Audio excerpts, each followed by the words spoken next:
Hello, welcome to Charles County Now. I'm Natasha Anthony. Have you ever wondered what happens when you dial 911? And how do emergency services prioritize calls for help? And how do they decide who and what to send? That's where the concept of hot and cold dispatches comes in. But what exactly do these terms mean and why are they so important? Today, we are joined by the chief of our 911 center, Jeff Clements, to talk about what happens in the dispatch center. And joining us later will be our chief of EMS, Lori Cherry, to talk about what happens once a call is dispatched. Thank you so much, Chief, for joining us. Thank you for having me. Certainly. So could you explain to our viewers what exactly constitutes a hot dispatch versus a cold dispatch in the realm of emergency calls? Sure. So a hot dispatch is where, as the units respond to the scene, they will utilize their lights and sirens to get to the scene faster. A cold response is where they won't use their lights and sirens, and they will just proceed to the scene, obeying all traffic laws as they go. Oh, good. Good to know. So when it comes to hot dispatches, time is obviously of the essence. Can you walk us through the process of how these urgent calls are prioritized and handled within the 911 center? Yeah, so as a 911 call taker receives the information from the caller, they go through a series of questions, and as the caller answers those questions, the call gets categorized into one of five levels. There's Alpha, Bravo, Charlie, Delta, and Echo. Okay. And so two of those, Alpha and Charlie, are cold levels. The Bravo, Delta, and Echo are the hot levels. As I said, as they finish answering the questions, the call taker will categorize that using our protocol system, and then that gets sent to the dispatcher. We have one primary dispatcher that dispatches all of the calls out to the units in the field. And the hot calls are prioritized higher than the cold calls. Okay. So if, for instance, two people were taking two separate 911 calls at the same time, if the cold call and the hot call were to get to the dispatcher at the same time, the hot call would be dispatched first, as priority. and then the cold call would be dispatched. Okay, so how do you? I mean, I heard your category of AC.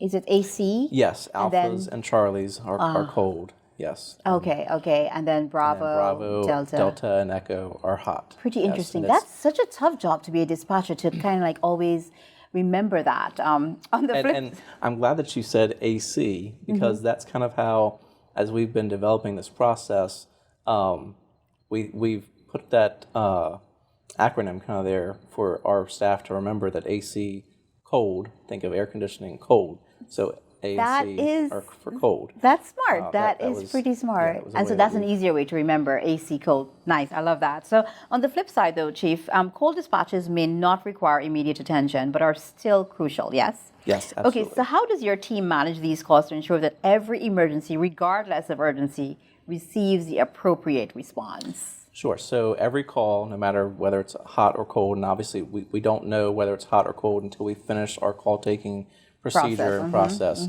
answering all of the protocol questions.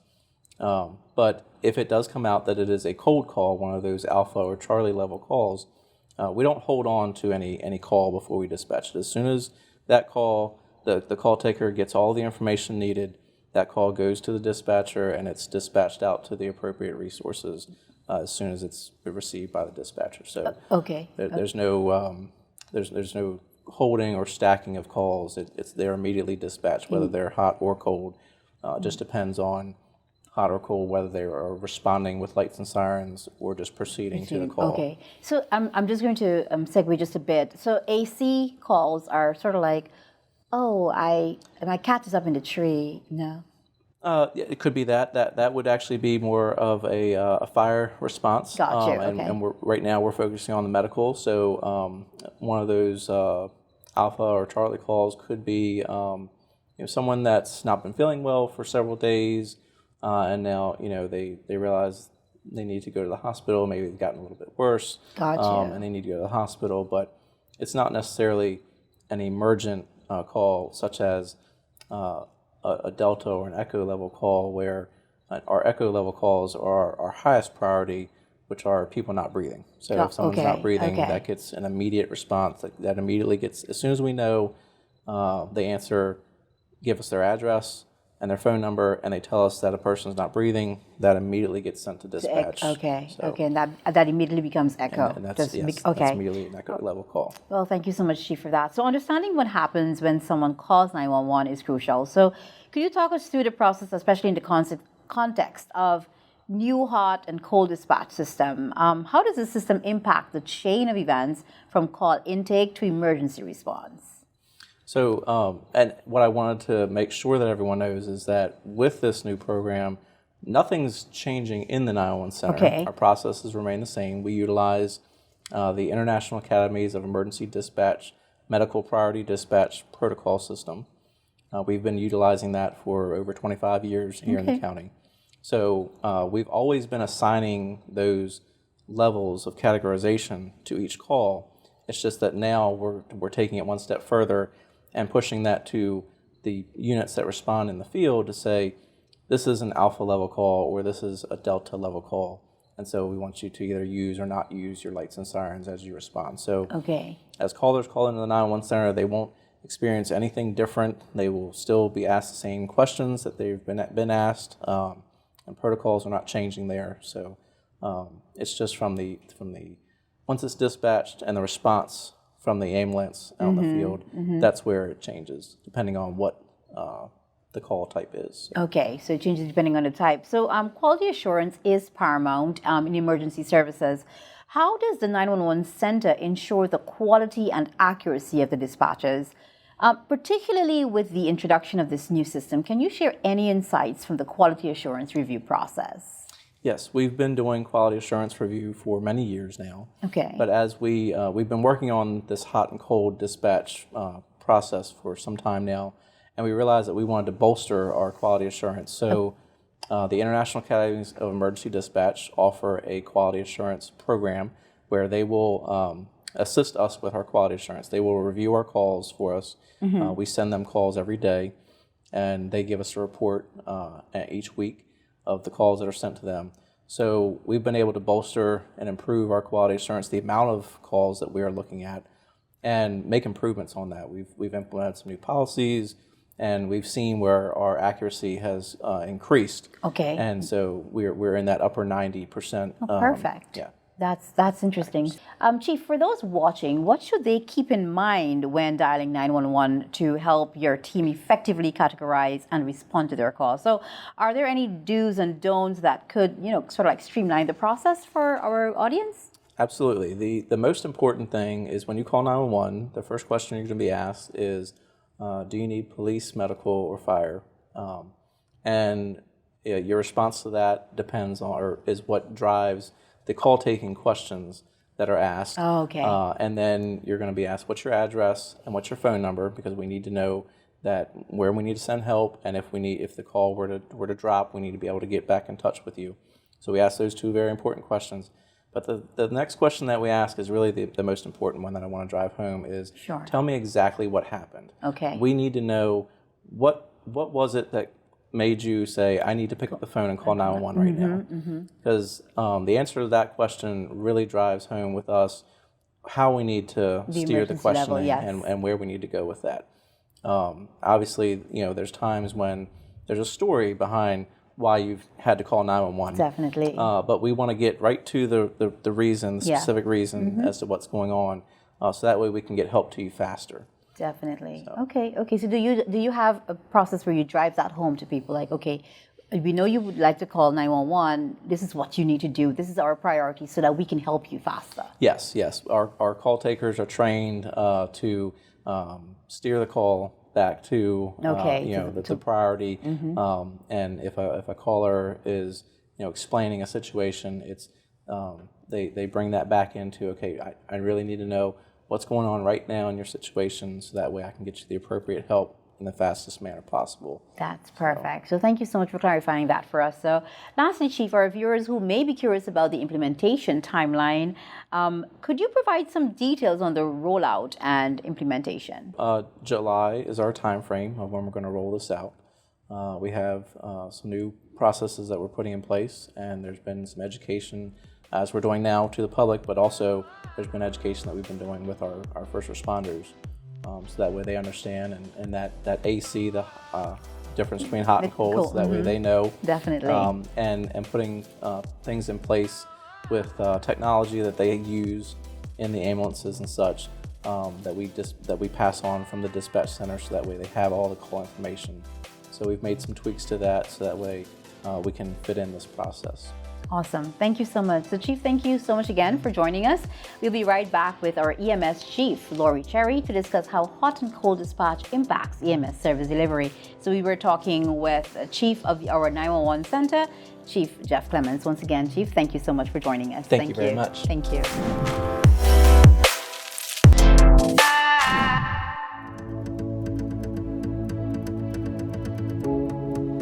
When an emergency occurs, you should be prepared when you dial 911. Charles County 911.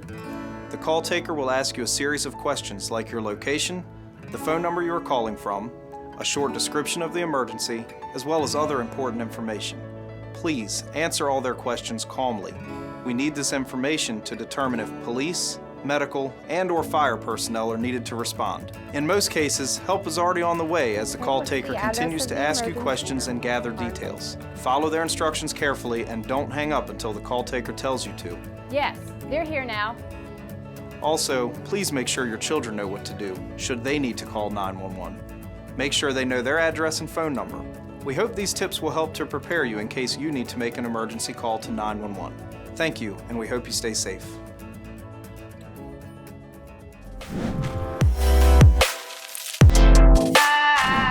Hello and welcome back. Joining us now to discuss how EMS responders are integrating hot and cold dispatch is EMS Chief Lori Cherry. Welcome, Chief. Thank you for having me. Of course, it is a pleasure. So, as we continue our discussion, Chief, on hot and cold dispatches, could you share with us, why this approach is being implemented from the EMS perspective? Absolutely. So our main goal is to implement safety, and that's for the clinicians who are responding or proceeding to the calls, as well as the citizens of Charles County who are out and about for their day. Okay, and this is a two-part question. So, Chief, can you say what benefits does it offer in terms of optimizing emergency response? Sure. So it optimizes our response by making sure we're getting the right level of care to the right calls. As Chief Clements told you, there's 5 different levels of calls. So we have ALS responses, which is advanced life support. We also have BLS, which is basic life support. Gotcha. So getting the right level of care to the person will also be helped with hot and cold dispatch.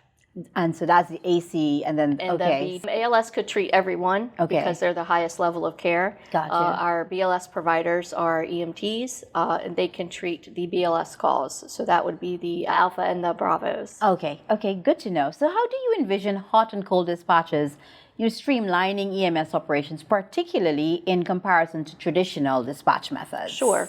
So once we hear the call, we're in the stations, the call gets sent out from the dispatch center, and that'll tell us whether or not we're responding with our lights and sirens or we're just proceeding. Okay.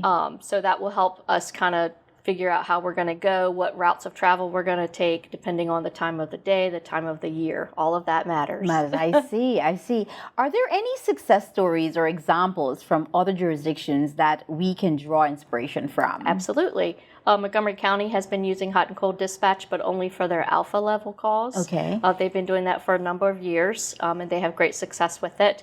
And our partner, Calvert County, has just recently started using hot and cold dispatch. Don't have much data, though, yet to say what they're experiencing. Okay. And in terms of quality assurance, Chief, quality assurance is a vital aspect of emergency service, and I guess you'll agree. So how does the EMS department ensure that the response to hot and cold dispatches maintains high standards of care? Absolutely. So we have a QA officer in our ranks, and he will work with the QA person from the communications center to see if the call gets dispatched, if that's really what happens when we take them to the hospital. Okay. So in other words, if we go no lights and sirens to a house or to a call, but then we go lights and sirens to the hospital, did something happen in there? Was it not, dispatched correctly, or did something change in the meantime? So the quality assurance person has to be on call for the duration of your dispatch office being open, or do you have 2 quality assurance? Oh, no, we have 2.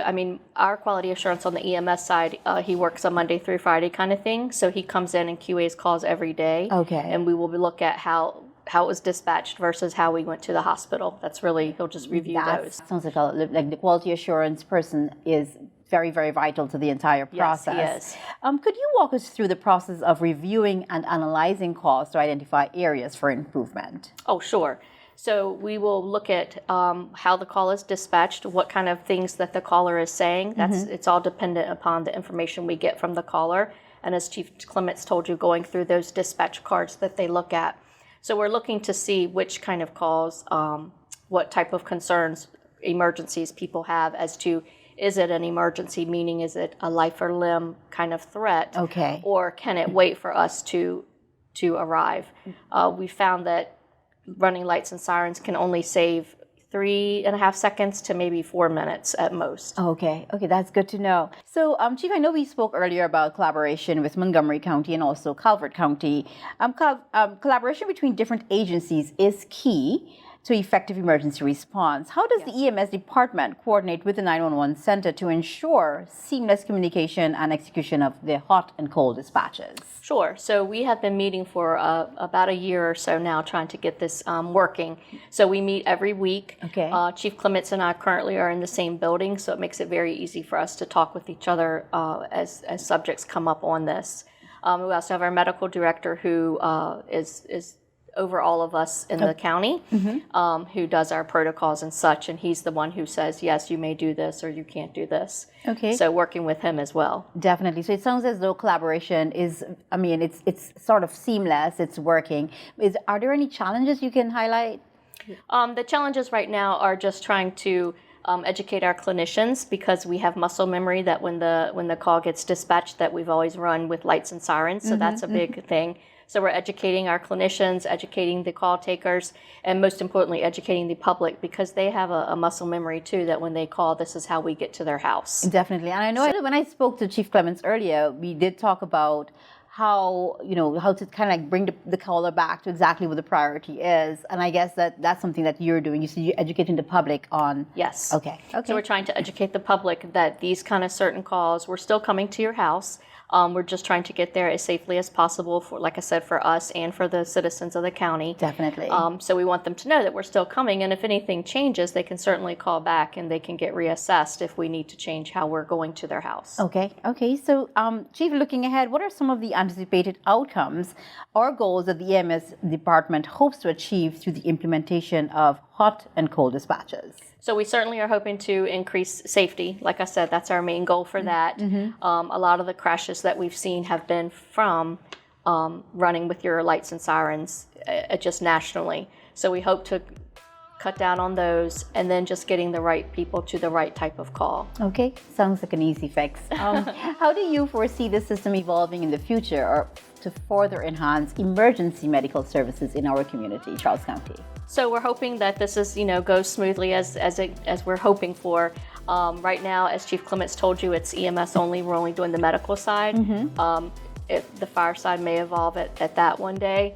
But bigger plans are, to have nurses online at some point, so we don't even have to go to the calls that we could treat online. Definitely. Thank you so much, Chief, for joining us. Appreciate you having me. Wonderful. And of course, it's a pleasure. So for Charles County Now, I am Natasha Anthony.